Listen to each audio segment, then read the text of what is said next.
Hey guys, welcome to the Dancing Philosopher. Now, have you ever been in a situation where your boss made a decision that made you think, that's just wrong? Well, something happened in the sporting world about 2 to 3 weeks ago that actually explains what most of us go through, whatever our industry or career paths, and if you haven't entered the working world, you will go through almost definitely. And I'm going to help explain and expand on that, and especially give a bit of guidance and encouragement to those people going through what they're going through in the world of sport. But before I go on, I should just say that I've tried to put up a video every week to give a comment and reflection on what's going on in the world. I've been a bit quiet the last 2 weeks because I've been suffering from mouth ulcers. As you can, I'm still trying to recover from them. I can't smile properly, but hopefully, I've put on some Bonjela and I decided to do the videos anyway. So I'm going to put two videos on. One about this event called the Super League, or the proposal of the Super League, and I'm going to put on another video straight away about racism and the social media blackout that a lot of sporting institutions are going to get involved with this weekend. But this video is going to be about money. Also, I haven't been able to put any dance videos because I've also been suffering from an Achilles tendon problem. It's been a bit tender, so I decided to give myself a little bit of a break. But tomorrow, or hopefully the next day, I'll put up a video expressing hope and encouragement for everyone in India and the COVID situation there. It'll be a quick choreography. But anyway, look out for that. So, right, so just to give us a little bit of context about what happened in the sporting world. Now, remember, if you're not interested in sport or football or whatever, this is still very relevant to you because it will happen to you in your lifetime in probably a significant way. So, the way football works in the big footballing countries in Europe, you have leagues, and leagues usually comprise about 20 teams, and there's upper leagues, there's lower leagues, and all countries have leagues, and basically you play everyone about twice, and the people with the most points end up the winners, and those who are at the bottom of the league get relegated to the lower league, etc., etc. So in the footballing world, the top teams, the teams that usually make it to the top, are more than just football teams. They're brands. Even if you don't watch football, you've heard of Manchester United, you've heard of Liverpool, you've heard of Barcelona or Real Madrid, even though you're not that into it. Now, the way these clubs make money, now a lot of it is made through fans attending the football matches, but a lot more is made through viewership and TV rights and all that sort of stuff. So how it works is so I'm a Manchester United fan, and when Manchester United play Sheffield or Burnley, which happens, teams that don't have the same sort of brand that we have, only fans will be interested in turning on the television and watching it. But when it's Manchester United versus Liverpool or Madrid versus Milan or something like that, people who even aren't interested in sport or football will turn it on because it's a sporting spectacle. It will be very entertaining. What the owners of the top clubs in some of the European countries decided to do was to say, why don't we maximize our revenues and viewerships by making sure that we enter this exclusive league with only the top teams, right? And so they formed this thing called the Super League, where it'll only be comprised of these top brands, and they'll detach themselves from all the other leagues. They'll no longer play the Burnleys and Sheffield United and Cardiffs or whatever. You'll get Manchester United versus Liverpool and Madrid versus Milan, and all the time. And imagine a league where you had a spectacle almost every time, and how much money that would make. Well, basically, it would make a lot of money for the owners, and that's why they went into it. They didn't consult the fans, they didn't consult governments, they didn't consult the players, the managers, whatever. The football world just woke up saying, by the way, the top, these teams have decided to form the Super League, and they're out of the other leagues. And there was this massive protest by fans, and to some extent, players and managers, even though they're a bit in a sticky situation, they're employed by these owners. They didn't want to lose their jobs. And obviously, the government, Boris Johnson, went out and said, we can't allow this to happen. You can't just break our our sporting tradition, our communities just like that. Now, the reason why this is important is because it manifests a conflict between money and profit, and I'll call them more human values, relationship, community, fulfillment, so many of these other things, that is actually, that takes part in all in all careers, in all walks of life, actually. And so, being a fan myself, I've decided to give this video because obviously I watch a lot of fan discussions, and to some extent they've grasped some of the problem. I don't think they've grasped the full extent of the problem, and this will determine our behavior as fans. And I'm also doing this as a philosopher. I've studied a lot of Marx. I've written a course on Marx, and so there's a little bit of the system, the money making system, that might help us understand what is actually going on. The first thing to say is, now, so Manchester United is owned by a family called the Glazers, so that's the example I'm going to use. We as Man United fans talk about the Glazers as these greedy, money-hungry people who completely ignored us, do not value, or they don't understand what football is, they don't care about football, but they are greedy, they're looking for more money. That is true, but we need to understand their relationship with money as well, because it will affect our strategy.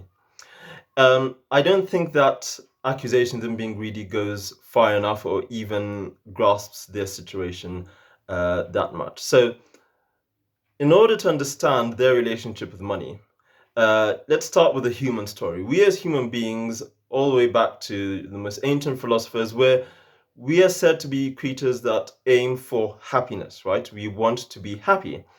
And you can read that from, your Socrates and Aristotle's, all until, gosh, there's just too many philosophers today, including myself. um, and happiness doesn't have to be material happiness. Obviously, it's part of it. We want to be secure. We want to have a secure accommodation and food to eat and all that sort of stuff. But there are other things: being part of a community, belonging, a sense of fulfillment in the work that we do, finding a love and relationship, sexual fulfillment, all that sort of stuff. Some of it money can buy, a lot of it money can't. Okay, so we are creatures who want to be happy. I think about my relation. How much happier am I compared to many of these millionaires? I still drive a car that doesn't cause me too many problems. I've got some of the best friends that anyone could ask for. Financially, life could be a little bit better for me, but I'm happy. Having more money would, how much happier would that make me? I don't know. Would it give me more friends? Well, not the sort of friends that I would like. Anyway, you get the point. We as people generally aim for happiness. Now, money, the the best way I can describe the impact money has in our lives is to think that it is actually a person. I know that sounds very stupid and non-academic, but imagine that money was actually a person. And this person is not human. It doesn't want happiness in all the ways that humans want happiness. But its aim in its existence is this: it is to grow itself, right? Money aims to grow itself. Now, money originally started off as this medium of exchange that made the exchange of commodities very easy. It assigned value in an easier way, and so it played that role. But recently, in the last few centuries, which is what Marx tried to explain, it's taken on a different sort of character, right? It exists for its own sake and to grow. And it can't do it on its own. It needs agents. It needs us, right? And so money comes into this interaction with us, and it makes us a promise. And this is a promise. And imagine if you took out some, gosh, I don't have any money on me. If you took out your card, a banknote or something, and imagine that there were, nice googly eyes, and I just tried to think of my dog, something that I look at that will make me go, oh. Anyway, so imagine you're holding this money and it's talking to you. The promise it makes is this. It says, if you help me grow, then I will give you what you want. That is a promise money makes to us. It asks us to help it grow, and in exchange, we will get what we want. It will give us what we want. Now, That sounds like a promise too good to be true, but most of us believe it, which is why many people dedicate their lives to increasing profits so that they can get what they want. Now, this relationship, however, gets us to make certain types of compromises, and many of them are moral. Now, I'm not just talking about Marx, but and all the bad things that happen to us when we enter this relationship with money. But think about even what religion says. Jesus said, for example, you cannot serve both God and money, right? This thing called money, this person called money, who becomes our boss, will start to say, in order to help me grow, you need to make certain decisions. Money, remember, is not a human like us, and it will ask us to do things that take away some of our humanity. And the best analogy I can think of is that given by Tolkien, the author of Lord of the Rings.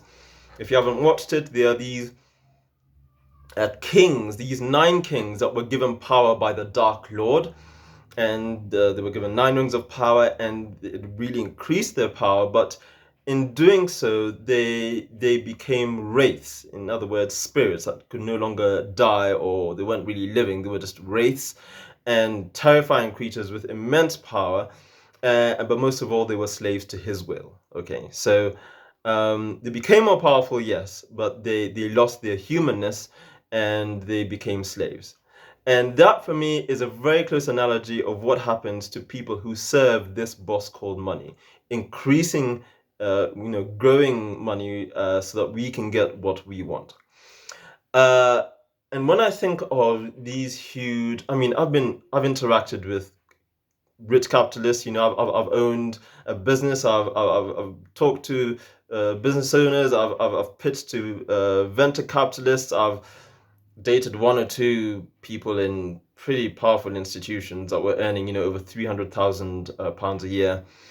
And that token analogy fit almost all of them. There was something human that they lacked, okay? And that's why Marx did what he did. There's money asks, serving money, helping it grow, compromises, takes away some of our humanness. This means when we think of people like the Glazers, we're all now going to go and protest saying Glazers out, and if you're owners of these other clubs, whatever we're going to fight for, it means that we're not necessarily talking about greedy people. We are talking about people who simply don't have the humanness that we have because of the servant money that they serve, right? They've lost that humanity. So, we could protest as loud as we want. There's certain arguments or things that there's a language that they just don't speak, they just don't understand, they don't know, because they are no longer those certain types of people. It's one thing to be human and to be greedy. I've met some of those people. And there's another thing to not be human, to not have empathy, to not understand what community or suffering or any of that sort of stuff is. And we need to appreciate this because, we think that, there was this huge reaction from the fans, from governments, some players and managers and coaching staff and stuff. And they've pulled out of this league. And with all these videos of apologies saying, oh gosh, we didn't realize it would upset so many people, we really care about the football, etc., etc. No. They are now in this room with their boss called money, their boss sitting on their throne, and their boss is absolutely lambasting them and giving it to them, saying, how could you be so naive? How could you be so stupid? This was a good plan. You did it badly, whatever. Now go back out there and make me some more money. Whether you continue with this league or do something else or whatever, that's what you're meant to do. They are wraiths, okay? They're not going to come out of that chamber and listen to our protests and think, okay, there's this thing called football and community and values, whatever. No, they don't have that constitution. They don't have that makeup anymore, right? They don't recognize these arguments. They're going to come back out saying, how do we make this work, or how do we make something else work? Which means that puts into light these apologies that they've made. I think most fans appreciate this. They are not sincere at all. And most important, which probably we don't fully recognize, is that they are going to try something else, or they're going to find a way of saying that they can't just get out of this league. Remember, they've said they're going to retract from the league. I don't think they've actually legally done it. Okay, that is important. And what does this mean for us? It means that our strategy as fans has to change. Okay, we need a certain sort of response that can speak a language that they understand. I'll get to that in a moment. When Marx was writing his theory, he talked about capitalism and getting profit and growth. It has certain consequences that are social and moral. And some of these are relevant to our situation and will be whatever your industry. One of them is that people don't appreciate. It is actually a compromise of quality. Now, people say, what do you mean quality? Capitalism is just give us so much innovation. Now, quality and innovation are different things. Yes, capitalism, because of competition, has given us innovation. Because of capitalism, I can make this video with a computer that I can hold in my hand and that can drive my car and whatever. Capitalism yields innovation. However, especially once markets are saturated, everyone makes compromises to their production, right? Compromises that are a bit untoward at best, and this is what helps them survive in the market. Now, we all go through this. Everyone you will work for will go through this. I've owned a business. I know the weight of these decisions, what it's like to survive. My business sort of ran down because there were certain commercial decisions that I simply could not make. It was actually involved what went on in marketing. But the world has famous cases. What Facebook did in the Cambridge Analytica scandal with our information, what Boeing did with manufacturing the Dreamliner aircraft that compromises our safety, what Volkswagen did with their engines. These are just the famous examples. What Marx is saying is that this is systematic and it happens as a matter of necessity. You compromise it, you lower your standards in order to survive. If you don't, your business will drop. How is that relevant to you? Well, if you look at football, I've already seen this happening in Manchester United. Now, Manchester United, they say the quality of football has gone down because we lost our famous manager, Alex Ferguson. No, there's a huge part to play that involves the owners and their incentives. Rather than buying, there are certain things that cost a lot of money to make us the best, that kept us the best, that they're just not going to pay anymore. They're not going to buy the top players. They have completely taken money out of well, it's not what it used to, youth development and the coaching staff, a football director, which we most desperately need. They've got one now, but he's not a real football director. He's just a commercial guy who's going to do and say everything that they want. That was a PR stunt, right? A real football director will come to him and say, you need to buy this player, it'll cost you this much, etc., and will be tough. They just went with someone who doesn't really understand the footballing world that much, who's never even a coach or a player, to say, all right, we need to keep our costs and profits down, our costs down and our profits up. Manchester United is a brand now, so no matter what happens, no matter how good or bad our footballing gets, people will still watch us, and our owners know this, which means that all the expensive stuff that goes into making us a better football team, they have simply stopped paying, and we've gotten worse. Okay, there's a small revival now. I hope it continues, but that's what happens. It is there to make money, and if you're in a business, I have I'm not going to say which university I worked for, but I saw this happening even in university, right? They would make compromises to the delivery of the quality of the service because they were too expensive and they cut costs, whilst tuition fees actually increased. I mean, that's just the capitalist story right there. Oh gosh, where am I going with this argument? Why this is important is because quality is also linked to something else that Marx talked about called alienation. What is alienation? Alienation is, and most of you who are in the working world will know this. Alienation is, say you've got a cobbler or shoemaker in his village who makes a pair of shoes every week, and they're custom made for all his clients, and he charges his clients £100 for this pair of shoes, but they'll last them the next 10 years. And that's how the shoemaker makes their living, and they're very good at what they do. It's an art they probably learned from their parents. And soon or eventually some huge factory comes next to their village that starts making 100 shoes every hour, selling them at £5, and it drives the cottage industries out of business. So what happens is the shoemaker without any work needs to find work, and he goes to this factory and says, hey, I'm actually a shoemaker, I'm actually very good at this, can you employ me, please? And there's the HR person listening to the story saying, oh, you made shoes, well done, oh, excellent, this is great, yeah, of course you can come work for us. And they get this very skilled shoemaker and put him in some dark room for 12 to 14 hours a day, doing nothing but pulling levers and pressing buttons. That's all they do for the rest of their lives at minimum wage. Okay. And what Marx is talking about alienation is that this shoemaker has lost a sense of his value, his ability to fulfill himself as a worker in the world, and is very unfulfilled and is earning a lot less money. Now, we may think, what's that got to do with footballers, especially if they enter the Super League? Well, yeah, you might get more money if you're in these top clubs, but think of it as a footballer. Merit is no longer a part of the.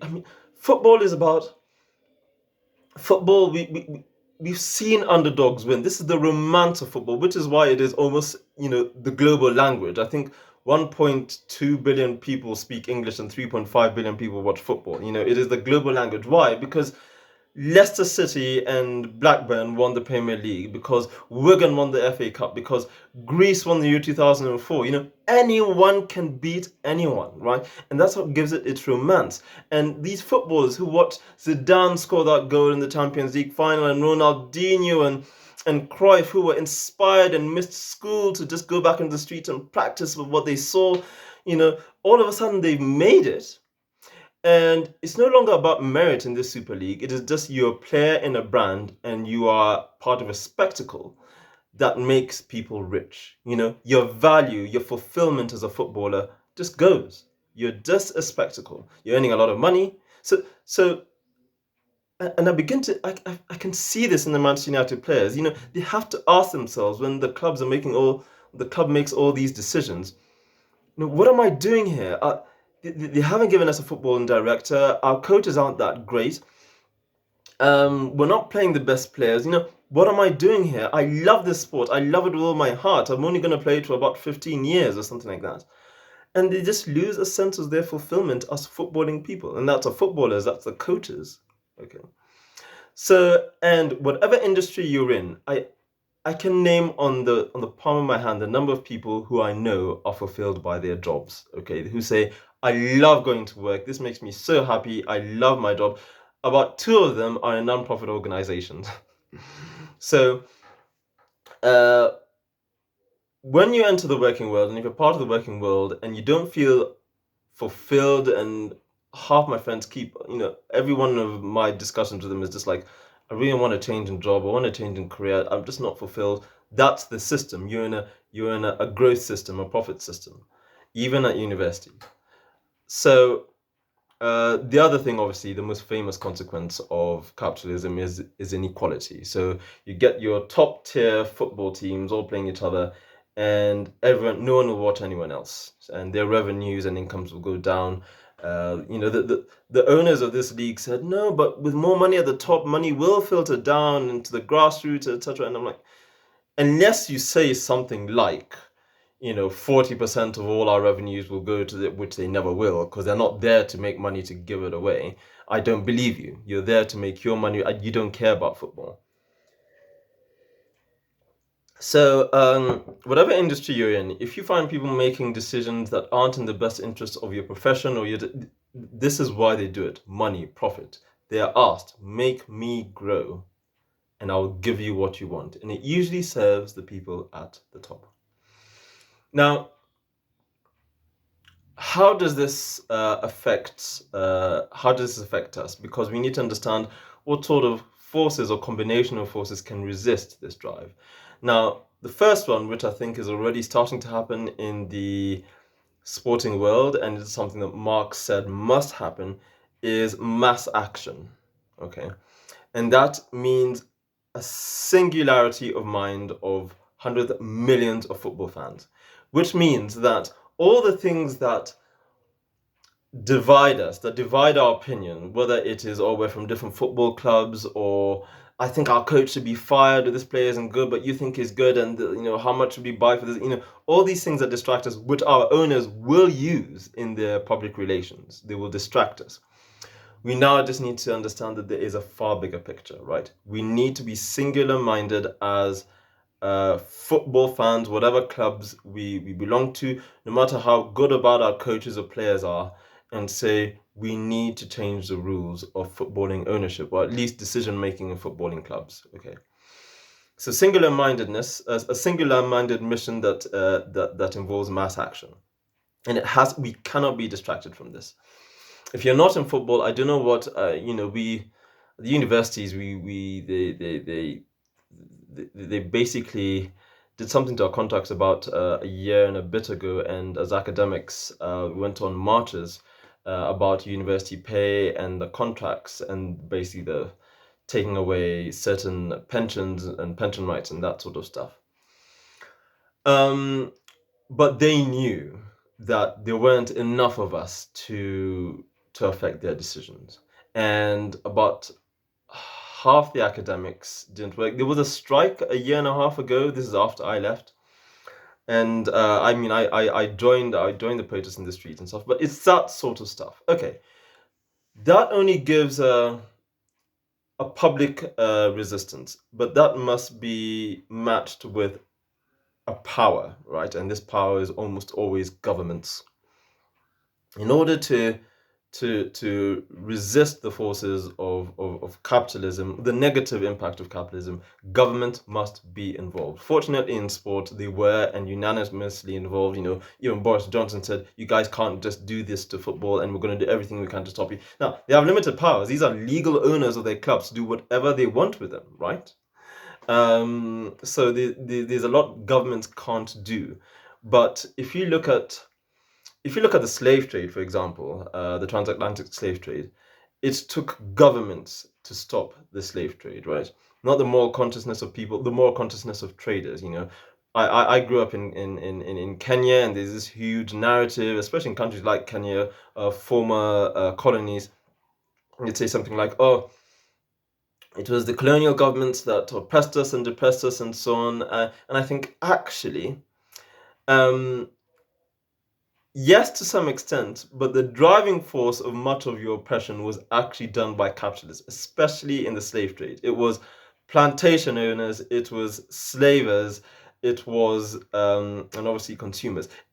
The role governments played was in actually stopping. When we bemoan or cry the atrocities of the slave trade, we actually need to recognize that it was the capitalists that were the evil people and the governments that fought for good, especially in Britain when they were at the top of the world and had no incentive other than a moral incentive to abolish this thing called the slave trade. If capitalists had their way, they would make slaves of all of us. They would. They're wraiths, remember? They don't speak, they don't, they're not fully human, using the Tolkien analogy, right? And something that's being proposed to the government now is this 50+1 rule, saying that the law has to be changed so that fans own more than 50% of clubs, at least the decision making of clubs at a high level, like they do in Germany. And I don't know how far this is going to go, but we need to make our elected leaders know that this is a policy issue.